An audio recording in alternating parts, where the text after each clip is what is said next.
what are the types of things that you're looking forward to? What are you, you know, if you, I know we talked about it, you know, try not to kind of think too far ahead, but, you know, are there things that you're really excited about now, about life? I love the questions you ask, because you can tell when it's a lovely question, because it just like invokes like a smile on my face, and it's like an excitement. It's just like, oh, I hadn't thought, you know, not just to live a peaceful life now. Yeah. Do you know, that's exciting for me. Whereas before, I thought excitement was going out and, you know, drinking with your friends and, you know, the fast lane. But you know, being happy, being content, living a simple life, cherishing my family, my children, and having a long, happy relationship with my girlfriend Natasha.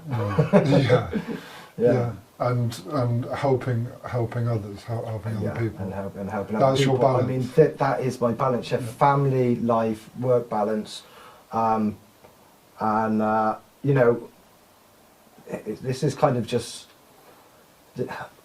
doing what I'm doing. I don't know. I think everything's temporary. I don't know if the club will or how long it will go on for. You know, the longer the better, in my opinion. But it will run its course, a natural course, and that's fine, whatever that may be.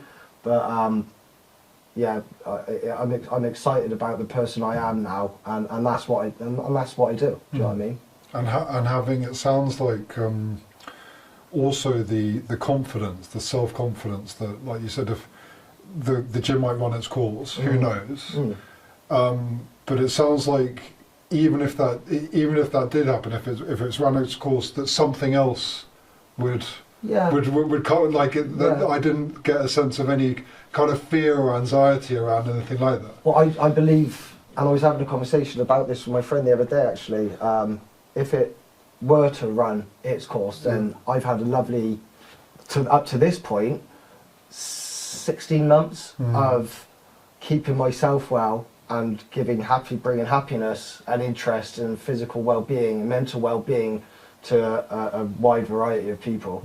I think in the last year, almost 100 people have walked through the doors of Sober Wolf that have trained with us on multiple occasions and gone on to take part in a boxing event night. Do you know what I mean? So if that was it, then I'd be happy with that, and it's kept me well for the last 16 months. Do you know what I mean? But you know, we'll see where it goes.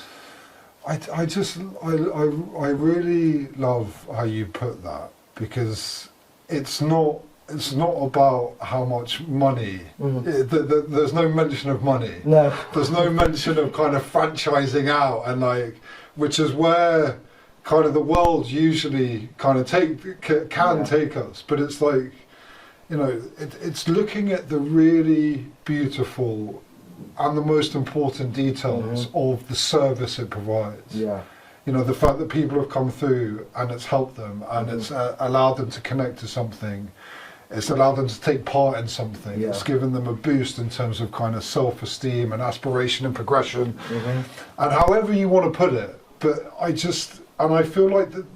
I've touched on this before in previous conversations, but this is kind of what sobriety offers as a choice in lifestyle, that it allows you to tap back into the small, precious, beautiful details of everyday life. Yeah. So that we're not kind of distracted or preoccupied with things that we've learned through difficult situations and experiences don't serve us.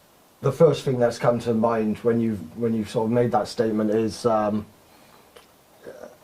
just external factors to make myself feel whole. What materialistic things and what shopping list of life that society deemed to be normal. Do you know what I mean? Yeah. So for me, it was the long-term girlfriend, children, house, you know, job, and those things were what made me feel safe and made me feel normal, because socially that's what is acceptable. They're the building blocks, you know, of life. But then when those things were taken away, I didn't have enough self-esteem or enough self-worth to feel to manage or feel enough without those safety nets in place. They were what made me feel, you know, worthy. They are what complete the sense of identity. Yes. You know, each one of those things, that's kind of, without those things, I don't have a sense of who I am. Yes. And if I don't have them, I feel lost. And if I feel lost, I'm scared. And it's like, again, like with a lot of these things, it's these vicious cycles. Yeah. And it's, and how freeing it can be to slowly, you know, over a period of time and engagement and therapy, to slowly just let them go. Yeah.